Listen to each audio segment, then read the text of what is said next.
as provações vêm sobre todos. E eu não sei qual a provação, qual é a luta, a dificuldade que você tem enfrentado, mas o que você pode, em primeiro lugar, é reagir, né? Com a fé no Senhor Jesus. É que Pedro nos ensinou essa fé, essa esperança viva, de estarmos confiando no Senhor. E sobre isso também vamos estar falando agora sobre a carta de Paulo, mas antes eu gostaria de orar por nós, por você e pela palavra de Deus. E onde você está, eu não sei o que você tem enfrentado, mas eu queria que você colocasse diante de Deus. Deus está aqui, é um encontro. Você não veio num prédio, né? Você veio para estar nesse encontro como família de Deus, como Deus Todo-Poderoso. Nós não somente cantamos aqui, nós adoramos e nós cremos que nosso Deus é poderoso, que o nosso Deus é um Deus amoroso, bondoso, um Deus que se importa conosco, um Deus que podemos adorar. Então coloque a sua vida diante do Senhor. Lá no seu íntimo faça a tua oração, entregue o seu problema, diga: Senhor, eu quero entregar a minha vida nas tuas mãos. Eu quero entregar esse problema diante do Senhor e pedir a tua ajuda para que eu consiga reagir, que eu consiga ter fé, e também que o Senhor me ajude, me abençoe a superar esse drama, essa provação. Vem, Senhor, me ajudar. Faça essa oração. É você e Deus. Deus está aqui, então fale com Ele. Ó Deus, nós estamos reunidos em Teu nome para adorar ao Senhor, para reconhecer a Tua santidade, o Teu amor para conosco, a Tua salvação, a Tua presença. E nós queremos, ó Deus, colocar nossas vidas diante de Ti. Pessoas, ó Deus, amadas, aqueles que estão aqui, aqueles que não puderam vir, que o Senhor visite com a Tua bênção, que o Senhor ajude a cada um, que o Senhor conforte os corações, anime, Pai, que a força do alto seja sobre cada um, ó Deus, em nome de Jesus, e que os céus se abram e a Tua bênção preciosa chegue na casa, na vida de cada um de nós, pois oramos e confiamos em Jesus Cristo. Amém. Você, se tiver a tua Bíblia aí, seja impressa no papel ou no teu tablet, né? Smartphone, aí se você quiser abrir, acompanhar, nós vamos refletir hoje na carta de Colossenses, Novo Testamento. E eu vou estar mencionando aqui alguns textos, certo? Colossenses, Novo Testamento, a carta do apóstolo Paulo, capítulo 2, versos 6 e 7. Eu começo com esse texto e você vai poder ler essa carta durante a semana, para a gente vai abordar ela e vamos continuar semana que vem, né? Colossenses 2, versos 6 e 7 diz assim: assim como vocês receberam Cristo Jesus, o Senhor, continuem a viver nele, enraizados e edificados nele, firmados na fé, como foram ensinados, transbordando de gratidão. Talvez um dia, quando você recebeu Jesus na sua vida, teve aquele momento com o Senhor e que você disse assim: eu creio em Jesus Cristo. Só que essa foi uma decisão tua, um dia. Mas a partir deste momento, daquele momento, você precisou aprender a viver com Cristo e como Cristo. Uma coisa é você recebeu a Cristo na tua vida. O apóstolo Paulo vai dizer agora: vocês precisam viver com Ele, viver nele, enraizados, fortalecidos, firmados. E isso se dá pelo conhecimento da palavra de Deus, né? Pela palavra de Deus. Paulo vai dizer aqui nesse versículo: firmados na fé. O que Paulo está dizendo também para nós é que cada um de nós é responsável pela sua fé. Você é responsável pela tua fé. O tamanho da tua fé depende de você. Depende da tua busca. Depende do teu conhecimento, da tua busca a Deus, da tua vida de oração. A tua fé depende de você. Ela vai ser uma fé fraca ou forte, depende de você. Ela vai ser uma chama viva ou quase extinta, depende de você. E Paulo vai dizer, então, nós precisamos conhecer a Cristo, estarmos enraizados nele, firmados na fé. Firmados na fé. A qualidade da tua fé depende da tua busca a Deus. Não é, a tua fé não depende dos teus problemas.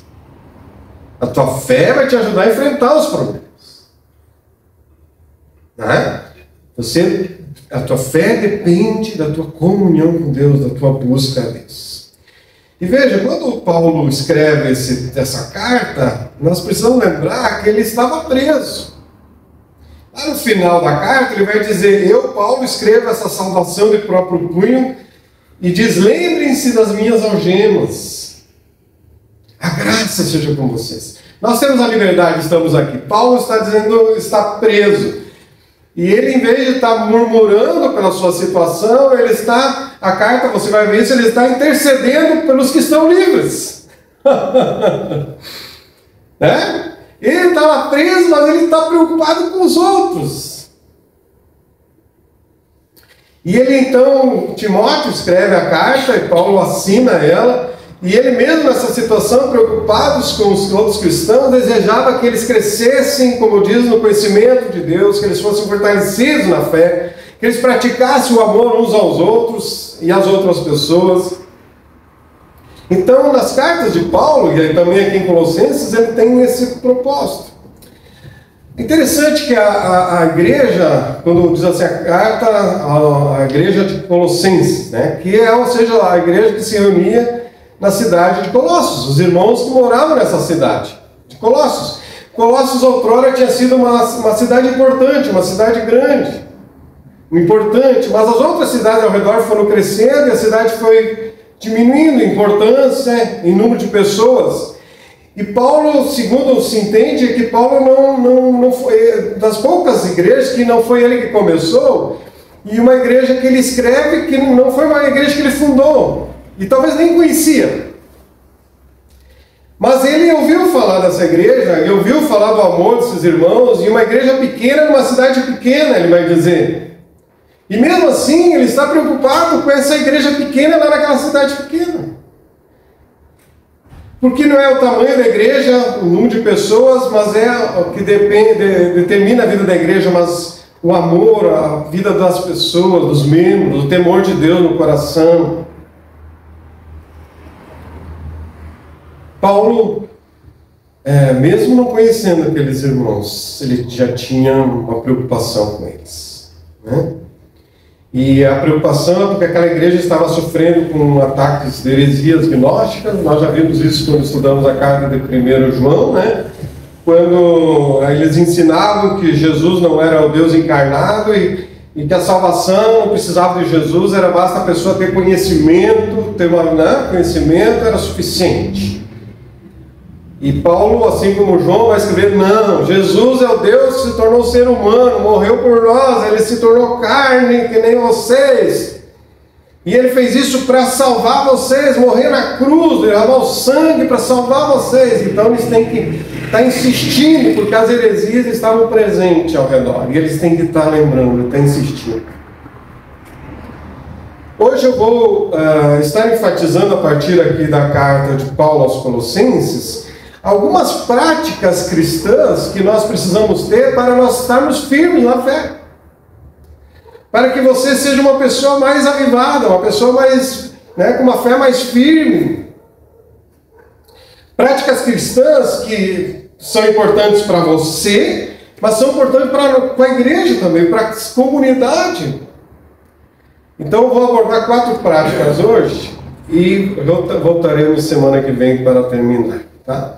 A primeira, nessa busca, vamos dizer assim, de uma espiritualidade saudável, né? Onde você está com uma fé firme, saudável, firme em Jesus Cristo. E aquilo que eu vou dizer aqui, se você já conhece bastante os evangelhos, nada é novidade. Você vai ler as cartas de Paulo, algumas parecem que é a repetição da outra, né? Parece que ele resumiu, porque é a repetição que nos traz a memória, que leva a gente a praticar as coisas, porque senão a gente cai no esquecimento. Por isso que Jesus de novo está ensinando, Pedro de novo está ensinando, estou repetindo, lembrando a vocês. E a primeira prática cristã necessária para nós, para ter uma fé viva e uma espiritualidade saudável, gente, é uma coisa básica, é a leitura da palavra de Deus. É básico.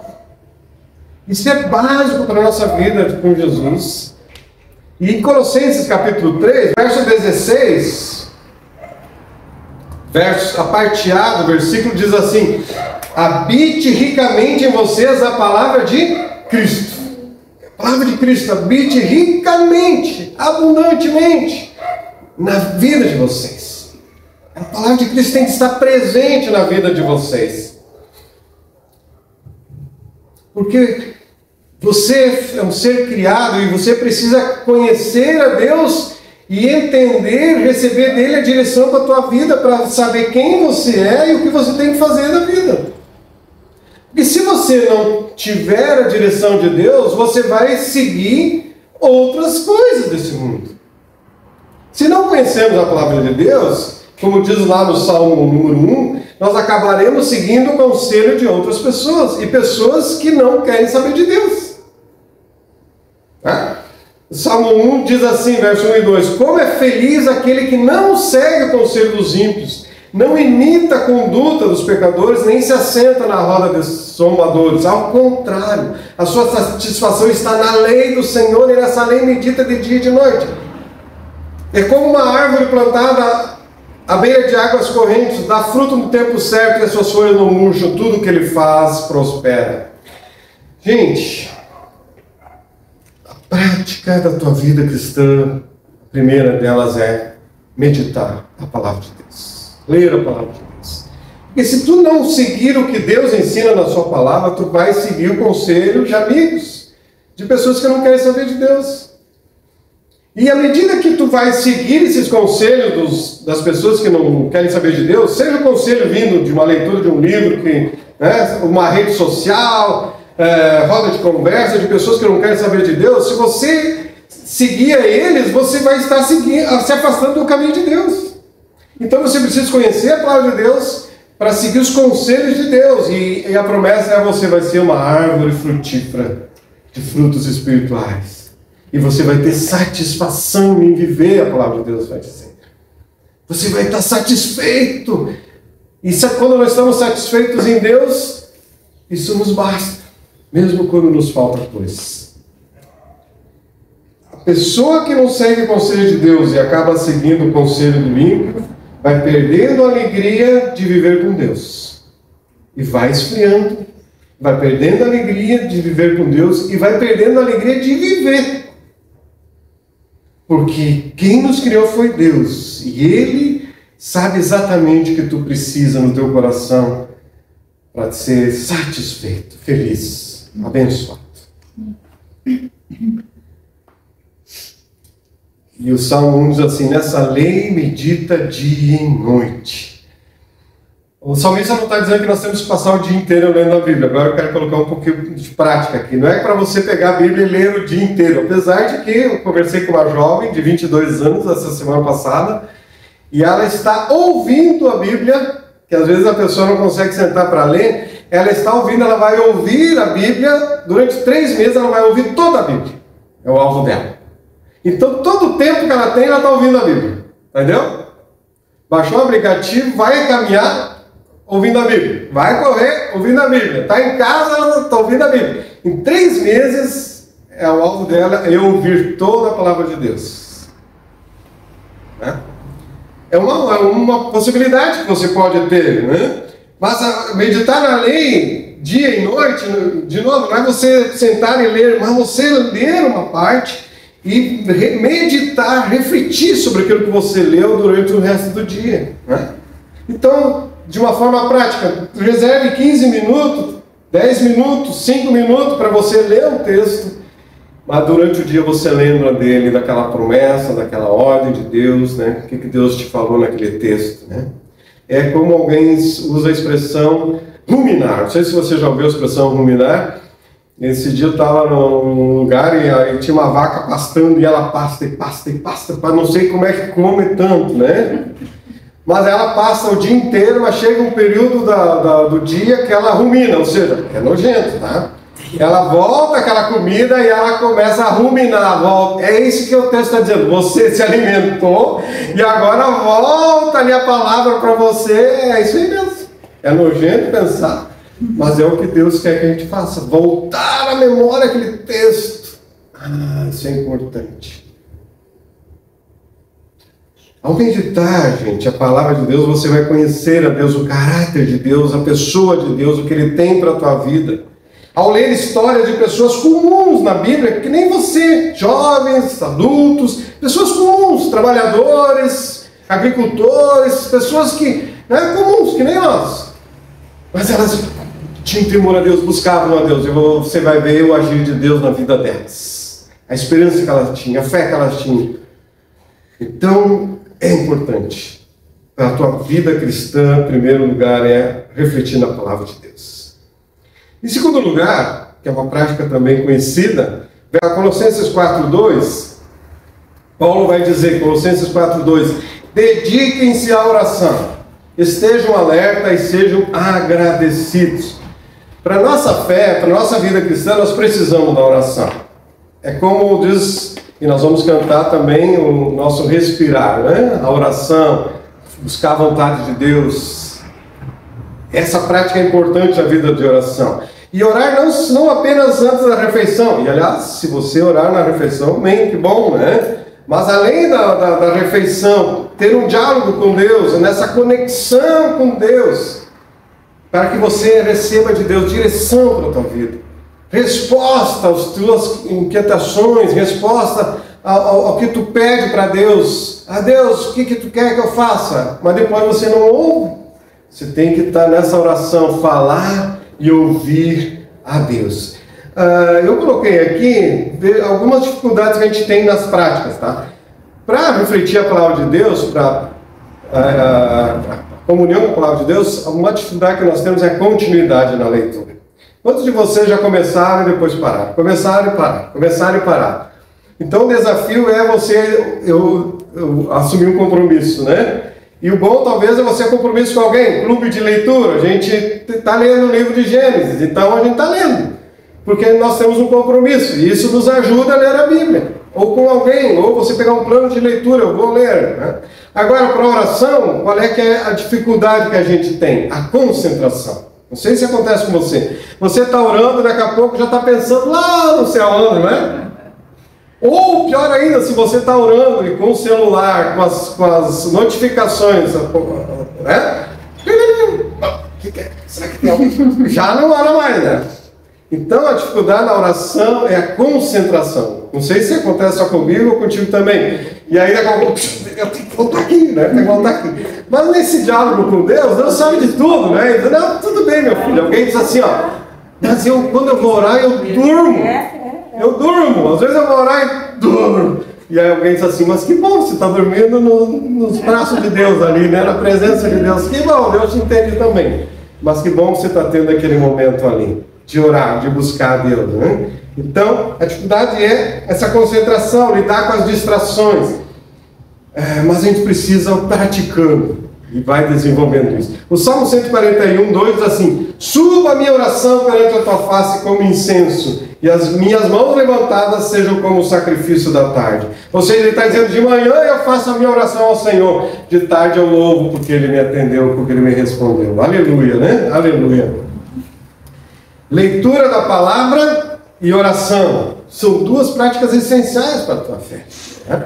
A Bíblia é a carta que Deus enviou para ti. A oração é a carta que nós enviamos para Deus. Entendeu? Deus enviou a sua carta para nós. Carta de amor. De um Deus amoroso que escreve para ti. É a Bíblia. E nós enviamos para Deus a nossa oração. Né? Enviamos para Deus a nossa oração. A terceira prática cristã, que está em Colossenses 3, a parte C do versículo diz assim, cantem salmos, hinos e cânticos espirituais com gratidão a Deus em seu coração. A terceira prática cristã necessária para nós é a adoração. Ah, mas eu adoro na igreja. Não, ótimo, porque existe adoração coletiva, onde você adora a Deus aqui, quando estamos juntos, quando nós estamos na célula, mas também a tua adoração pessoal, a tua individualidade. Então, uma prática cristã importante é a nossa adoração. Talvez você ouvir hinos e adorar a Deus com hinos no louvor, né? Eu no carro, onde você está, criar um ambiente de adoração durante o teu dia. Eu vou dizer para vocês que, infelizmente, tem coisas que a gente vai amadurecendo na vida e isso é bom. vai se tornando mais forte, a gente já não cai nas mesmas tentações, a gente enfrenta problemas que talvez no passado não conseguia enfrentar. Isso é amadurecimento. Só que tem coisas que a gente vai perdendo. Eu falo por mim, que quando me converti, eu era muito mais apaixonado por Jesus, no sentido de adoração. Então eu quando me converti, eu cantava pela rua, eu ia andando e cantando, e onde eu estava, eu cantava, aquelas músicas que eu aprendia na igreja, como novo convertido, tudo era maravilhoso, e eu cantava, desafinado, né? Não é desafinado, mas eu cantava, adorava a Deus, porque eu tinha um altar, meu coração era um altar de adoração ao meu Deus. Nós precisamos voltar a adorar mais a Deus, na tua intimidade da tua vida, na intimidade da tua casa. Adorar esse Deus. Eu já falei isso aqui numa outra mensagem, que você e eu, nós fomos criados para adorarmos, e Jesus disse: o Pai procura adoradores. E se nós não adoramos a Deus, você vai encontrar outra coisa para tu adorar. O ser humano foi criado para adorar. Então, se ele não adora a Cristo, ele adora um outro Deus, um outro santo, um outro não sei o que, não sei o que, não sei o que. Ele vai adorar outra coisa. Porque foi criado para adorar. Então, que nós possamos adorar Jesus nessa terceira prática. Leitura da Bíblia, oração, adoração. Em quarto lugar para hoje, está em Colossenses capítulo 3. Veja aí, verso 2. E o verso 5. Colossenses 3, verso 2 e 5 diz assim: mantenham o pensamento nas coisas do alto e não nas coisas terrenas. Verso 5: assim façam morrer tudo o que pertence à natureza terrena de vocês: imoralidade sexual, impureza, paixão, desejos maus e a ganância, que é a idolatria. A quarta prática cristã que Deus coloca para nós, para a nossa fé ser uma fé viva, para nós sermos um crente firme, é a santidade. Pedro vai dizer na primeira carta, capítulo 1, verso 14 a 16: como filhos obedientes, não se deixam amoldar pelos maus desejos de outrora, quando viviam na ignorância.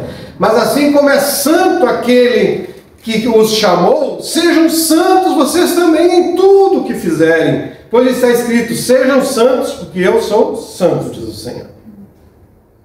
Não é porque você se converteu, você agora de Jesus, e aí você vive a vida do jeito que você quer, você é de Deus, então eu preciso buscar a Deus, eu preciso estar mais perto de Deus, e à medida que eu estou mais perto de Deus, mais eu vou sendo transformado por Ele. Porque Deus nos chama, queridos, a ser como Ele é. A santidade deve ser um alvo intencional de um filho que quer ser como o pai. A santidade deixa de ser um peso para você quando nós pensamos que buscar uma vida santa e pura alegra o coração de Deus. E eu quero alegrar o coração de Deus, então esse pecado, isso aqui me afasta de Deus, eu quero abandonar isso. Eu quero viver para Deus e essa amizade tem me levado para caminhos tortuosos e não quer me seguir no caminho de Deus. Mas na prática, nessa busca da santidade, infelizmente você e eu, nós vamos pecar. Nós vamos pecar. E o que fazer quando nós pecamos? Pecamos.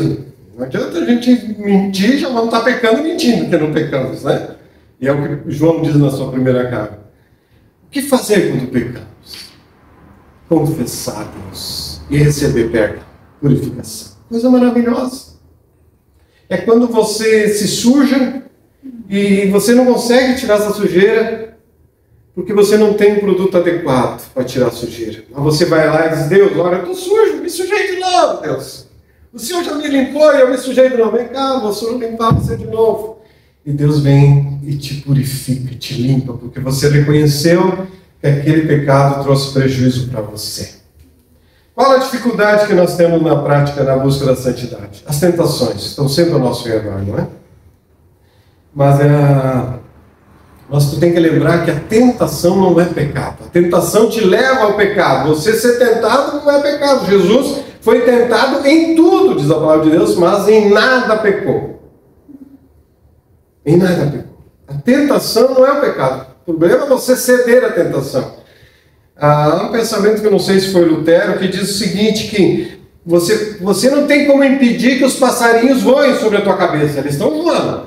Mas você pode impedir que ele crie um ninho na tua cabeça. Ele vai voar, mas ele sentar e criar ninho, isso está em você impedir que ele crie ninho na tua cabeça. Essa sensação. A tentação vem, mas a questão é você permitir que ela crie ninho na tua cabeça e se torne pecado. Se torne pecado. Adão e Eva foram os primeiros que pecaram. E eles pecaram por quê? Porque eles deixaram criar ninho na sua cabeça. Satanás levar eles a ter uma atenção indevida para algo que estava ali, né? Eles deviam ter fugido, eles deviam ter ficado longe da árvore. E nós devemos fugir das tentações, ficar longe do pecado. Porque Deus quer de nós que não sejamos imorais, mas sejamos santos, como Ele é santo. E que Ele nos ajude.